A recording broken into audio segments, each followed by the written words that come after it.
মনে হয় 21 তারিখ অব্দি আমাদের টাইম আছে। বাড়ি বাড়ি গিয়ে দলে হয়ে প্রচার করবে আমাদের নেত্রী, আমাদের সরকার গত 15 বছর ধরে মানুষের জন্য কি কি নাই করেছে, প্রকল্পের মাধ্যমে, সমস্ত কিছুর মাধ্যমে। দেখবে একটা ভোটও বাইরে যাবে না যদি আমরা পরিশ্রম করি।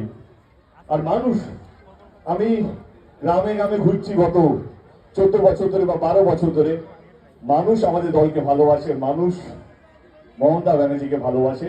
এবং আজকে আমি কথা দিয়ে গেলাম 2026-এ মমতা ব্যানার্জি আমাদের নেত্রী চতুর্থবারের জন্য মুখ্যমন্ত্রী শপথ নিচ্ছে, এর মধ্যে কোনো দ্বিধা নেই। রইল কটা সিট পাবো এটা নিয়ে যদি আলোচনা হয়, আমার মনে হয় এইটুকু বলতে পারি, গতবারের থেকে 2021-এর থেকে 2026 অন্তত কম করে একটা সিট হয়তো বেশি পাবে, তার থেকে একটা সিট কম পাবে না। এইটুকু আমি বলে গেলাম আপনাদের সকলকে।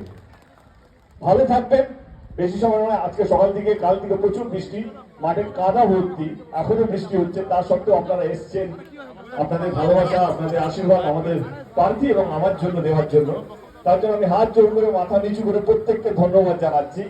ভালো থাকবেন, সুস্থ থাকবেন এবং ভালোবাসা ছড়িয়ে দেবেন।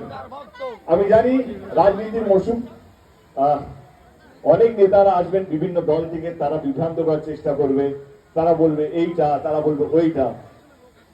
আমি এটুকু বলবো, মনকে জিজ্ঞেস করবেন সত্যি কি মিথ্যে। যদি মনকে জিজ্ঞেস করেন তো পরিষ্কার থাকবে যে তৃণমূল কংগ্রেস এবং আমাদের প্রার্থী যিনি এসছেন বিপুল ভোটে এই অঞ্চল থেকে জয়যুক্ত হবে, এর মধ্যে কোনো দ্বিধা নেই। ভালো থাকবেন। এতটা সময় দেওয়ার জন্য অসংখ্য ধন্যবাদ।